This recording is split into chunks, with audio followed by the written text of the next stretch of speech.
it was a barren place. Without the ocean, without the coral reefs, humans cannot survive. Vast, endless, thriving. Beneath the calm waters of the Davao Gulf hides a world few truly see. Home to one of the richest marine ecosystems in the Philippines.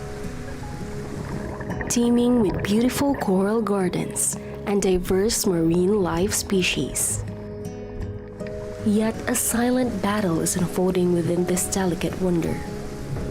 The underwater world is under threat from pollution, explosives, and destructive fishing. The marine ecosystems, once bursting with life and colors, are fading. But not everyone turned away. In a small corner of the Davao Gulf, within the Davao Gulf Divers Marine Park in Copiat Island, a small group chose to dive deep to bring life back to a reef considered lost. In this special voyage, we dive deep into the story of the Davao Gulf Divers, the local heroes of the reef. Their work, a reminder about what it means to care for a world we barely understand but deeply need.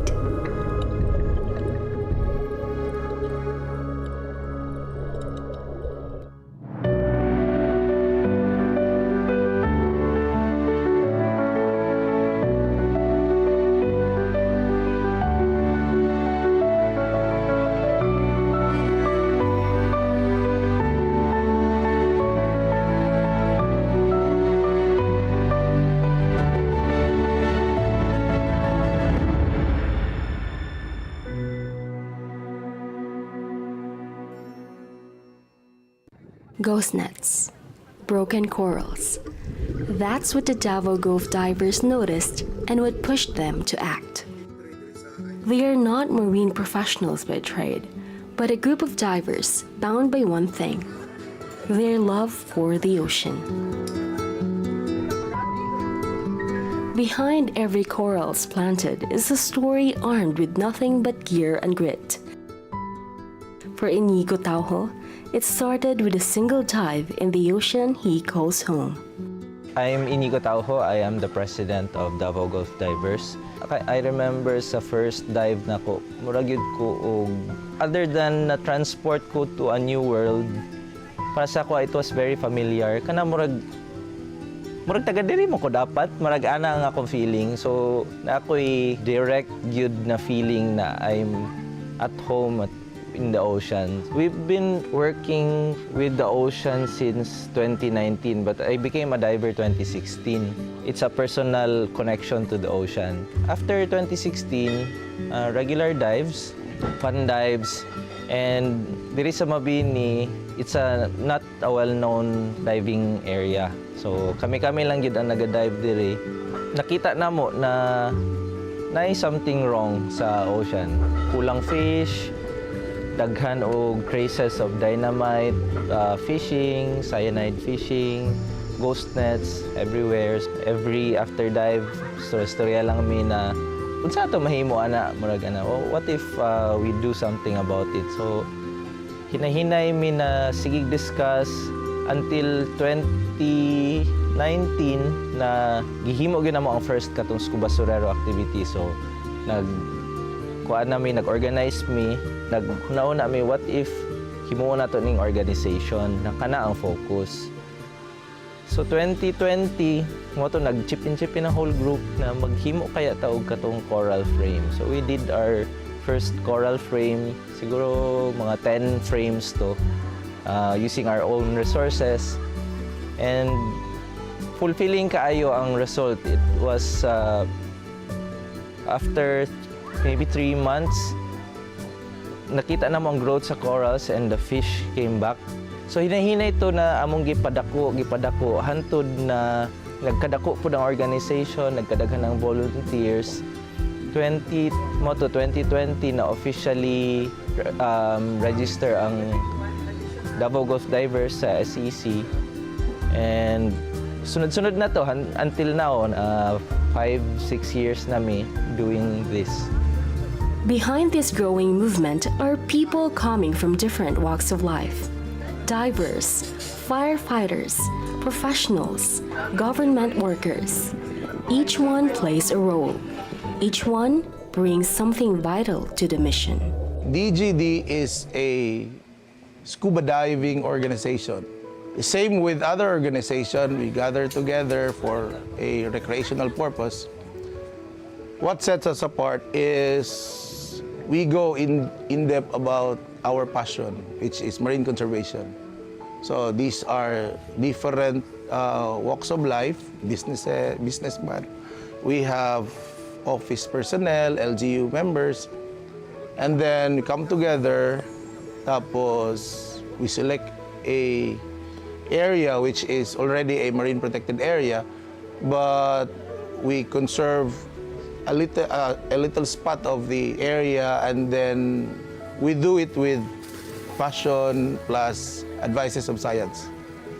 Struggle siya at first, but later on, sa una wala yung nag-mind sa mga anong trabaho. Sige, we keep on working, we keep on doing our passion, because DGD started with 3 or 5 divers lang na. Mag-dive lang mi diri sa una, mag-dive mi niya. After diving, mag-dem sa bar ni Miss A, Miss Surya. Unsa ba yung purpose na to, ani? So muna, magtanong tag corals. Sige. So tanong corals, magsuwa basuriro ta. Sige. With each passing year, the group scaled up, training more divers, building more frames, and expanding the group's reach. With this resource, nag-expand na ang workforce. We train, including me na nag-train og more scuba dive masters, nag-train more rescue divers, more advanced divers, and more divers to help us with the project. And 2023, we started the Reef 35, which we went, and then also the 61 coral trees were installed dito sa DMP. The Red Barramundi, Davao Gulf Divers' flagship for conservation and rescue operations, heads to Davao Gulf Divers Marine Park. They carry not only tanks and gears, but fragments of life, corals, ready to be transplanted to a new home in a growing underwater garden. Today, mag-transplant. We will get fragments from Reef 35. We made Reef 35 around 2023. Reef 35 are coral frames, 35 coral frames na make fragments from the area lang po.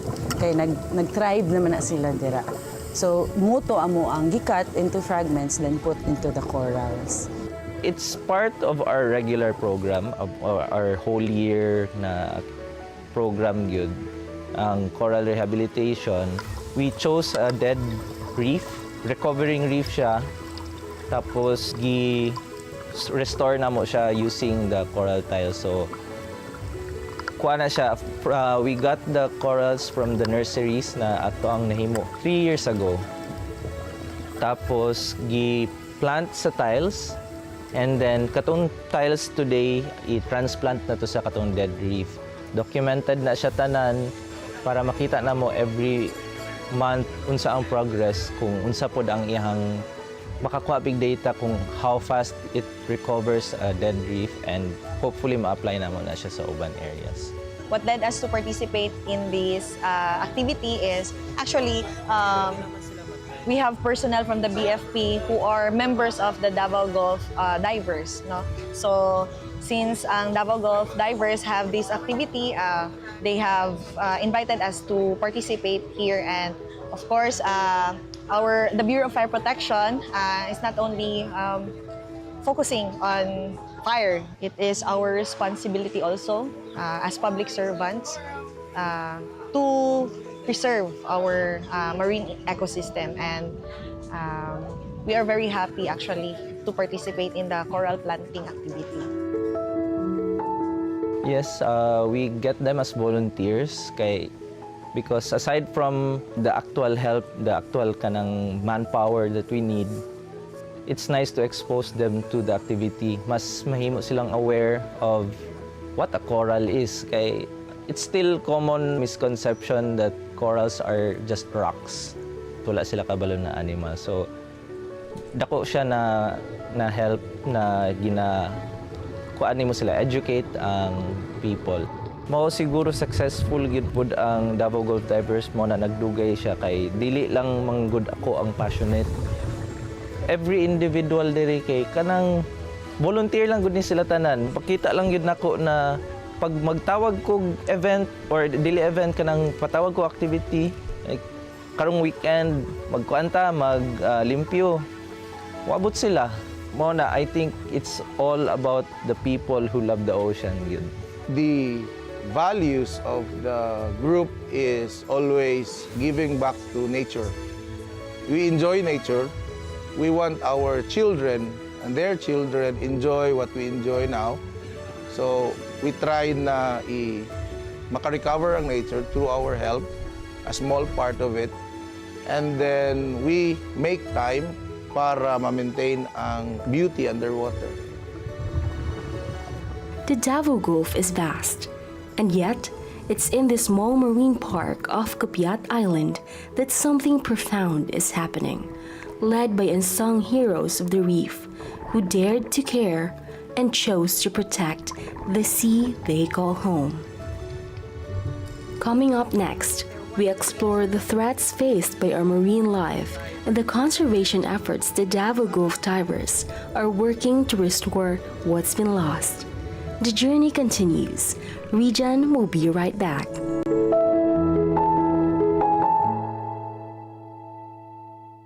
Discover the vibrant pulse of Mindanao's creative scene on Alampat. From visual arts to fashion, film, architecture, and beyond. Get inspired by their visionary masterpieces that blend tradition with modernity. Don't miss Alampat, where Mindanao's art comes to life. Only on Net 25. Let's net together. Sa Net 25. Sa Net 25. Once, the waters of the Mabini coast teemed with life. Turtles gliding to shorelines, fish darting through thriving reefs. But time, neglect, and human activities have left scars. When I was a kid, I used to go to this island, Copiat, and we'd really see turtles, a lot of turtles. It's a common sight. Actually, its history is it's a turtle breeding area. Grade school, high school, wala na ko kaayo kabalik. After college, nakita na ko siya sub and wala na ang turtles. Naga-wonder gid me asa na sila. Naay sighting 1, 2 turtles pero kanang dili na gyud para sa una. And sa fish, daghan kog makastorya na sayon kay mag-fishing diri sa una, dali kay ka makadakop, dagko kay ang fish. Tapos karon kay dili na.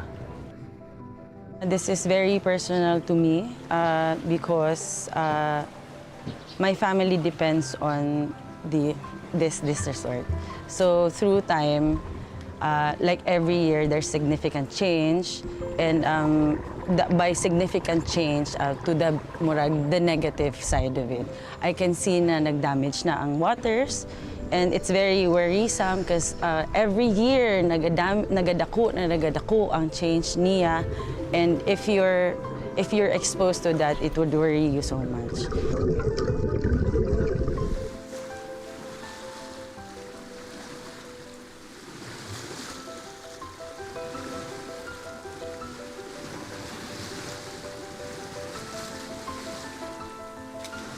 Kanang kuan gyud destructive na fishing practices, unsustainable fishing practices ka.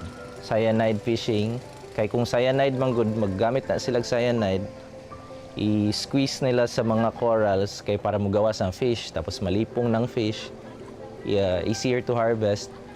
Pero wala sila kabalo na they also kill the coral. Kay animal pud baya ang coral. And then by killing the coral, wala nay place for the new fish, katong mga baby na fish na mapuy-an kay ecosystem gina nila. Kailangan gid nila ang corals to survive the first stages hantod na modako sila enough na makakaya na sila survive sa gawas. Dynamite fishing, commercial fishing, blast fishing, and kanang fine na nets. So it's a matter of implementation. So saan to nagprotekta ta di sa ocean pero ang atong mga upstream ang mga atong population they are throwing their trash in the river in the bisang asa lang. So that compromise the life of the ocean. Diya sa mga atong mga coral reef kung may mga silupin mo tabon sa kanang corals. And as we know, ang corals munay isa sa mga pinuy-anan sa isda nga atong ginakaon. Pagtabon na why sunlight, mamatay sila. So, ang mga animals underwater is ma-compromise kung di ta magkuhan sa itong trust. Okay, so coral reefs is a structure that's formed through time. So it's a biogeological structure. So it's formed by an organism, the corals, and then the reef is formed through biological, chemical, and physical processes. So that's why it will be formed like a structure. Corals are the primary building block of your coral reefs. So they're one of the major contributors in forming the reef.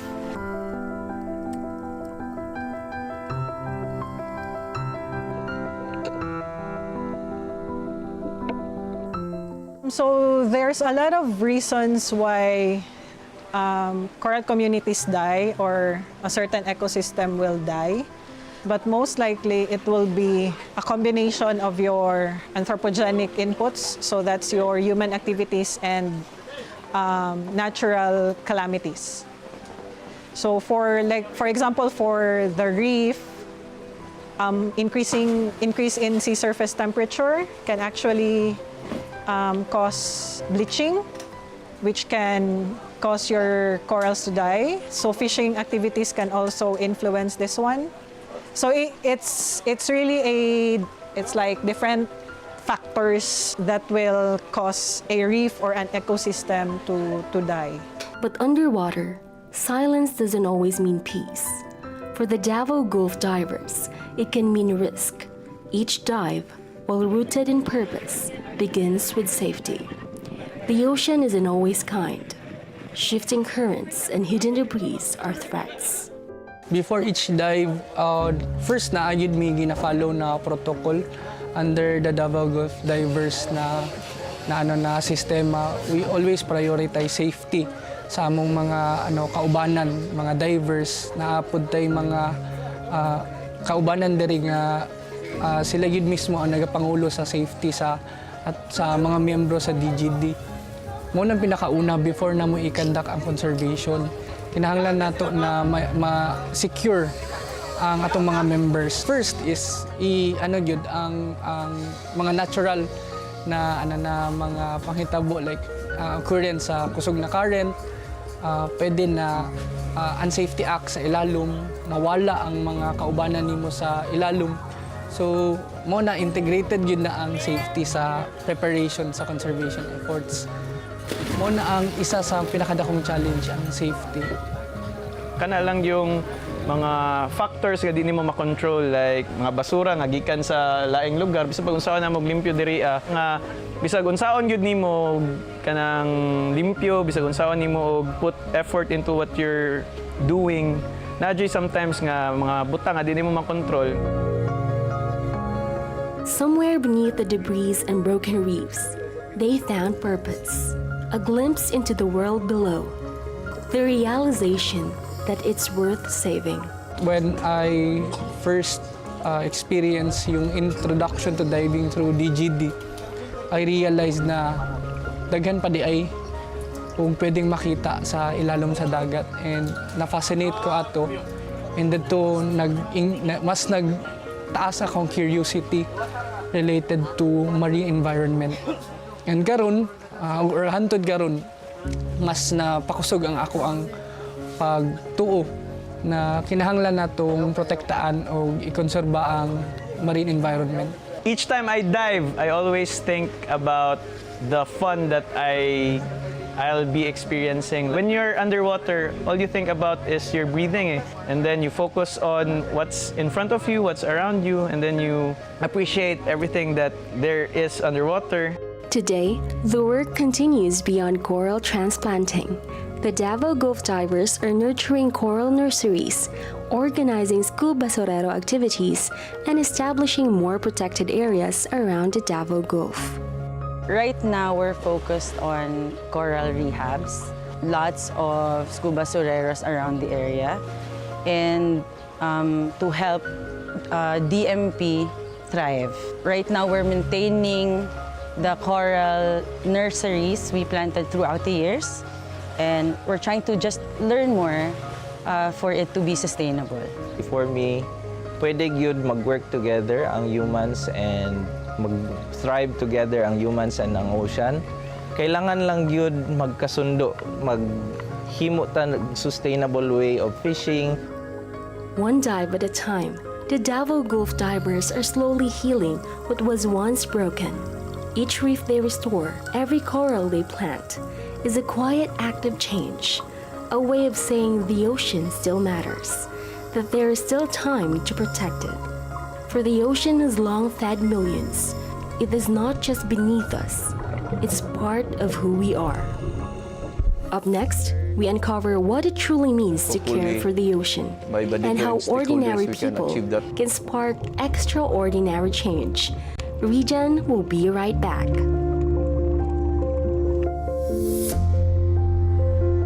Women are rewriting the future, redefining leadership, innovation, and change. Her story does not merely end with triumph. It transpires to legacy, vision. This is Bayi, where women lead the way. Watch Bayi. Only on Net 25. Let's get together. Sunday 25. Sunday 25.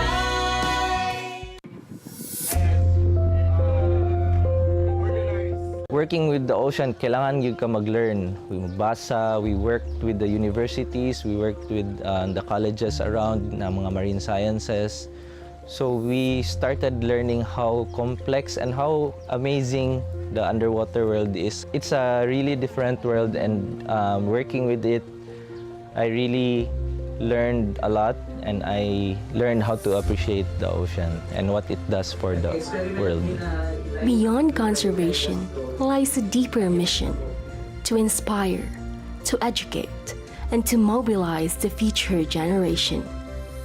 I go around the schools of Mabini, nag-give talk about the corals, about fish, about the whole ecosystem, how crucial ang every part of the ecosystem. The fisher folks, we are also working with them. Eventually, ang goal yun is magka-livelihood sila dira through ecotourism para magtabang na pod sila og protect sa marine park. At the same time, naay mabalik sa ilaha. They lost a portion of their fishing grounds, but in return, they get an income from ecotourism. For communities who lived beside the sea for years, this isn't just about marine life. It's about dinner on the table, a child's future, and memories of a lifetime. I think there's a need for us to know that our reefs and our ocean are the ones providing us the basic necessities for us to survive. So if the reef and our ocean will be unhealthy, then it will be us who will suffer, because like our food, our protein, especially our fish protein, it comes from the sea. Of course, part of our social responsibility is to really protect every lives that includes marine lives. No, I would just like to, of course, to relate to everyone. We really need to be aware of these kinds of efforts. Kasi if malaman din to ng iba, I really think that this will be of great impact to everyone na syempre we also involve ourselves to this kind of activities and malaman nila na maraming tao din yung nagke-care sa environment natin. Mintras naa pa, kinahanglan nato makita. Kinahanglan nato tan-awon kung unsa ang naa sa ilalom. Kay sa dagat, wala gyud kay makita kung sa ibabaw lang. Dili nimo ma-appreciate nga napad day or naay mga kinabuhi sa ilalom sa dagat. Kaduha, makita nato na naay tumong ang atong mga restoration efforts, conservation efforts, kung makahatag kini og oportunidad sa atong mangingisda, sa community na kapalibot niini, o katong mga ginaingon natong ecosystem services na kayang ma-provide sa marine environment. And ikatulo, dili pa ulahi ang tanan para magsugod or i-explore nato ang kadagatan. It's a continuous journey. We will not stop working with the ocean, working for the ocean. Our big goal is to create a network of marine parks. Dili amo ang sarili, but we want to encourage other groups to make their own mini MPAs. We will teach them, we will share everything that we know. And if magka-small marine parks lang yun ang whole Davao Gulf, so mao na amo ang goal. It's to share what we know and hopefully ma-inspire sila to make their own mini MPAs, and eventually we'll create a network of MPAs all around the Davao Gulf and we'll have a healthier Davao Gulf. So, we aim to establish a marine laboratory in Copiat Island and also a laboratory of stranded marine animals in Davao Gulf. So muna ang dream sa DGD. Hopefully, by the different stakeholders, we can achieve that dream. And of course, i-encourage na to ang mga youth. Kay youth is muna dako nga percentage sa ato ang population. Kung naay matabang sila in regards to conservation and preservation sa atong environment. These conservation efforts are more than projects. They are acts of hope and declarations of love for life under the sea. A promise that the ocean and its lifeline is worth saving. Kung tanawon niyo ang whole Earth, majority is ang ocean. And naay reason ana it's the life support of the Earth. Actually, if we kill the ocean, we will kill everyone else. Lisod kayo i-appreciate ang ocean kay wala kayo makita, you see water. Pero underneath it all, dako kay siya na ecosystem that's supporting the land. It produces oxygen as well, murag forest. It cleans the air. The marine ecosystem is a world that sustains us all. It isn't just home to coral reefs, it's everyone's life support. Because to care for the ocean is to care for ourselves. And if the Davao Gulf divers, once just ordinary citizens with a cause, can create change beneath the surface, then maybe all of us can too. Even the smallest act of care can ripple outward. Even the quietest voice can protect something as vast as the sea. This is not just their story of the Davao Gulf divers, the quiet heroes of the sea. It's ours. And maybe, just maybe, if we listen, if we care, we can still turn the tide. Learn about the ocean. Learn about the importance of the ocean. Without the ocean, without the coral reefs, humans cannot survive. We are one world, and if you destroy the chain, affected gyud gihapon ta. Do the little things that matter. Do the recycling, do the reusing. One less bottle for the ocean, one life saved.